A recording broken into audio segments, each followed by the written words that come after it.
Hi hello வணக்கம் and welcome to Raj box office.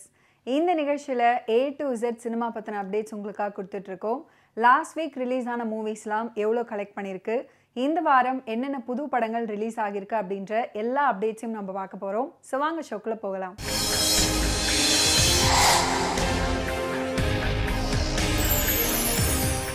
நம்ம ஷோவோட first segment box office report. போன வாரம் தீபாவளியை ஒட்டி ஒரு சில படங்கள் ரிலீஸ் ஆச்சு. நம்ம எல்லாருமே எதிர்பார்த்துப்போம் ஒரு மாசான ஹீரோ படம் ரிலீஸ் ஆகும் அப்படின்னு. அந்த மாதிரி எதுவுமே நடக்கலை. ஒரு விஜய் படமோ அஜித் படமோ சூர்யா ரஜினி கமல் இந்த மாதிரி யார் படமே ரிலீஸ் ஆகலை. இந்த திவாலி யாருக்கு ஒரு சூப்பர் திவாலியாக இருந்திருக்குன்னா பிரதீப் ரங்கநாதனுக்கு தான் நம்ம சொல்லணும். அவருக்கு இந்த திவாலியில் 2 படம் ரிலீஸ் ஆகிறதா இருந்துச்சு. ஒன்று LIK, இன்னொன்று டியூட். பட் ஒரு சில காரணங்களால் LIK ரிலீஸ் ஆகலை. அதை டிசம்பர் வரைக்கும் ஒத்தி வச்சுருக்காங்க.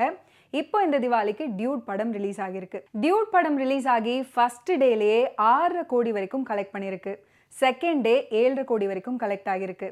இந்த ஒரு வாரம் ஃபுல்லாக எடுத்து பார்த்தோம்னா கிட்டத்தட்ட 43 கோடி தமிழில் மட்டுமே கலெக்ட் பண்ணியிருக்காங்க. அண்ட் தெலுங்குலேயும் இந்த படம் ரிலீஸ் ஆச்சு. தெலுங்கில் எவ்வளோ கலெக்ட் பண்ணியிருக்குன்னு பார்த்தீங்கன்னா 13 கோடி கிட்ட கலெக்ட் பண்ணியிருக்கு. ஸோ இந்த திவாலி யாருக்கு சூப்பராக அமைஞ்சிருக்கோ இல்லையோ பிரதீப் ரங்கநாதனுக்கு ரொம்ப நல்லா அமைஞ்சிருக்கு. ஆக மொத்தம் டியூட் திரைப்படம் 80 crores கிட்ட கலெக்ட் பண்ணிட்டாங்க.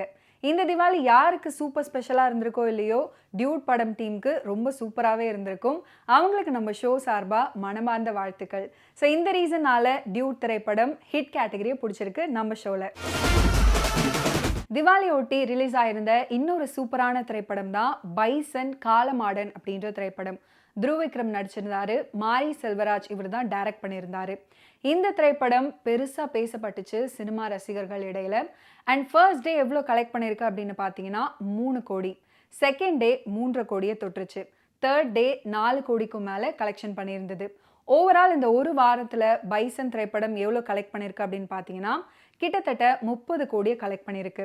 ஸோ இந்த திரைப்படம் நம்ம ஷோவில் என்ன கேட்டகரியை பிடிச்சிருக்குன்னா அபவ் ஆவரேஜ் கேட்டகரியை பிடிச்சிருக்கு.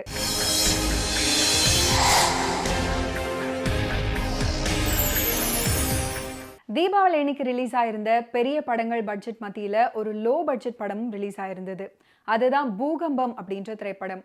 இந்த படம் நம்ம பாக்ஸ் ஆஃபீஸ் ஷோல எந்தவித மாற்றத்தையும் ஏற்படுத்தல. 5 வருஷத்துக்கு ஒரு தடவை வீடு வீடா வந்து கெஞ்சணும். அதுதான் ஓட்டு பிச்சை. அட்டகாசமா செட்டில் ஆயிரலாம். போன வாரம் திவாலிக்கு ஃபுல் அண்ட் ஃபுல் ஒரு காமெடி படமா ரெடியாகி ரிலீஸ் ஆன படம் தான் கம்பி கட்டின கதை அப்படின்ற திரைப்படம். இந்த படத்துல நட்டி நட்ராஜ், சிங்கம் புலி அவங்களோட சேர்ந்து பல நடிப்பு ஜாம்பவான்கள் இணைந்து நடிச்சிருந்தாங்க. ஸோ இந்த படம் ஃபுல் அண்ட் ஃபுல் காமெடியாக இருக்கும், மக்கள்கிட்ட பெருசாக வரவேற்பு இருக்கும் அப்படின்னு எதிர்பார்த்து ரிலீஸ் பண்ணியிருந்தாங்க. இந்த எதிர்பார்ப்பு எந்த அளவு கலெக்ஷனில் தாக்கத்தை ஏற்படுத்தியிருக்கு அப்படின்னா ஃபர்ஸ்ட் டே ஒரு 3 lakhs தான் கலெக்ட் பண்ணியிருக்காங்க. செகண்ட் டே வந்து ஒரு 3.5 lakhs கலெக்ட் பண்ணியிருந்தாங்க. தேர்ட் டே வந்து ஒரு 5 லட்சத்தை எட்டினாங்க. ஸோ ஓவரால் அந்த வீக்காக எவ்வளோ கலெக்ட் பண்ணியிருக்காங்கன்னு பார்த்தீங்கன்னா 15 lakhs மட்டுமே கலெக்ட் பண்ணியிருக்காங்க. ஸோ நம்ம ஷோவில் கம்பி கட்டின கதை திரைப்படம் பிலோ ஆவரேஜ் கேட்டகரியை தான் பிடிச்சிருக்கு.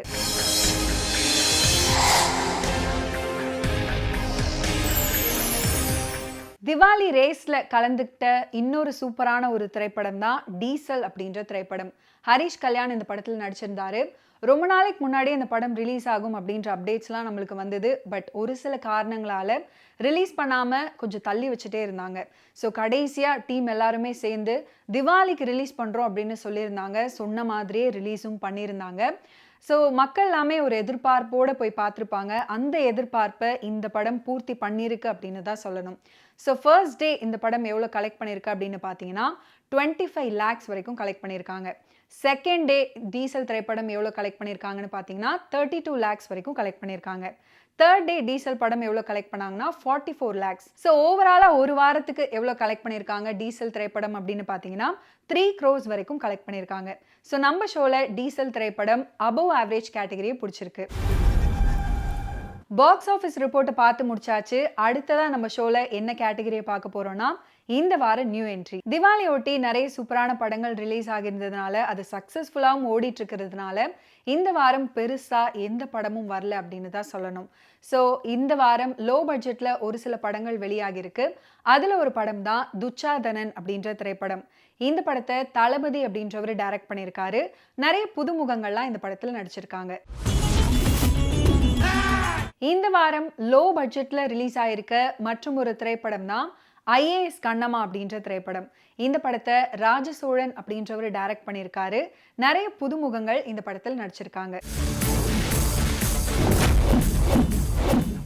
இந்த வாரம் ரிலீஸ் ஆகியிருக்கிற மற்றும் ஒரு திரைப்படம் தான் ஆர்டி அப்படின்ற திரைப்படம். இந்த படத்தை கிட்டு அப்படின்றவர் டைரக்ட் பண்ணியிருக்காரு. அபிநக்ஷத்ரா மெயின் ரோல்ல நடிச்சிருக்காங்க. நம்ம ஷோவுடைய அடுத்த செக்மெண்ட் என்னன்னு பார்த்தீங்கன்னா ready for the race. Ready for the ரேஸ்ல முதல்ல இடம் பிடிச்சிருக்கக்கூடிய திரைப்படம் என்னன்னு பார்த்தீங்கன்னா ஆண் பாவம் பொல்லாதது அப்படின்ற படம். இந்த படத்தில் ரியோராஜ், மாளவிகா மனோஜ் இவங்கெல்லாம் நடிச்சிருக்காங்க. ஸோ டீம் எல்லாம் டிசைட் பண்ணி நெக்ஸ்ட் வீக், அதாவது அக்டோபர் 31 அன்னைக்கு ரிலீஸ் பண்ணுறோம் அப்படின்னு சொல்லியிருக்காங்க. ஸோ சொன்ன டேட்டுக்கு ரிலீஸ் பண்ணுறாங்களா இல்லையா அப்படின்றது வெயிட் பண்ணி பார்க்கலாம். ரெடி ஃபார் த ரேஸ் செக்மெண்ட்ல அடுத்ததா என்ன படத்தை பத்தி பேச போறோம் அப்படின்னா ஆரியன் அப்படின்ற ஒரு திரைப்படம் தான். இந்த படத்துல விஷ்ணு விஷால், ஸ்ரத்தா ஸ்ரீநாத், செல்வராகவன் இப்படின்னு ஏகப்பட்ட நடிகர்கள் நடிச்சிருக்காங்க. ஸோ இந்த படம் அக்டோபர் 31 அன்னைக்கு வெளியாகும் அப்படின்னு டீம் சைட்ல இருந்து சொல்லியிருந்தாங்க. ஸோ ரிலீஸ் ஆகுதா இல்லையா அப்படின்றது வெயிட் பண்ணி பார்க்கலாம். இந்த திரைப்படம் எந்த அளவு தாக்கத்தை ஏற்படுத்துது அப்படின்றதையும் வெயிட் பண்ணி பார்க்கலாம். அடுத்ததா ரெடி ஃபார் த ரேஸ் செக்மெண்ட்ல என்ன படத்தை பத்தி நம்ம பேச போறோம்னா வட்டக்கானல். சிங்கர் மனோவுடைய மகன் துருவன் மனோ அவரு அறிமுகமாக போற படம் தான் இது. இந்த படத்துல சிங்கர் மனோவும் ஒரு முக்கியமான கேரக்டர்ல நடிச்சிருக்காரு. அண்ட் ஆர்கே சுரேஷ் இன்னும் ஏகப்பட்ட நடிகர்கள் இதுல நடிச்சிருக்காங்க. ஸோ நெக்ஸ்ட் வீக் அக்டோபர் 31 இந்த படம் ரிலீஸ் ஆகுதா இல்லையா, ரிலீஸ் ஆனதுக்கு அப்புறம் என்னென்ன மாதிரியான தாக்கத்தை ஏற்படுத்துது, எவ்வளோ கலெக்ட் பண்றது அப்படின்றதெல்லாம் வெயிட் பண்ணி பார்க்கலாம். அடுத்ததா ரெடி ஃபார் த ரேஸ் செக்மெண்ட்ல என்ன படத்தை பத்தி பார்க்க போறோம் அப்படின்னா தடை அதை உடை.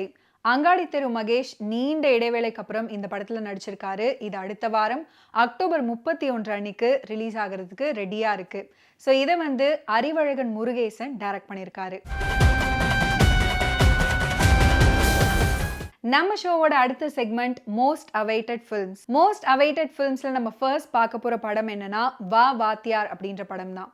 இந்த படம் டிசம்பர் 5 அன்னைக்கு ரிலீஸ் ஆகும் அப்படின்னு படத்துடைய டீம் சைட்ல இருந்து அஃபீஷியலா ஒரு அனௌன்ஸ்மெண்ட் கொடுத்திருக்காங்க. அதை கார்த்தி அவர்களும் அவர் சைட்ல இருந்து கன்ஃபார்ம் பண்ணியிருக்காரு. தம்பி கார்த்தியோடைய படம் எப்போ ரிலீஸ் ஆகும் அப்படின்னு அனௌன்ஸ் பண்ணியாச்சு. அடுத்த அண்ணனுக்கு வருவோம். நடிகர் சூர்யா அவருடைய நடிப்பில் உருவாயிட்டு இருக்க படம் தான் கருப்பு அப்படின்ற திரைப்படம். இந்த படத்தை ஆர்ஜே பாலாஜி டைரக்ட் பண்ணியிருக்காரு. இந்த திரைப்படம் திவாலி அன்னைக்கு ரிலீஸ் ஆகும் அப்படின்னு எல்லாராலையும் எதிர்பார்க்கப்பட்டுச்சு. பட் ஒரு சில காரணங்களால அன்னைக்கு ரிலீஸ் பண்ணல.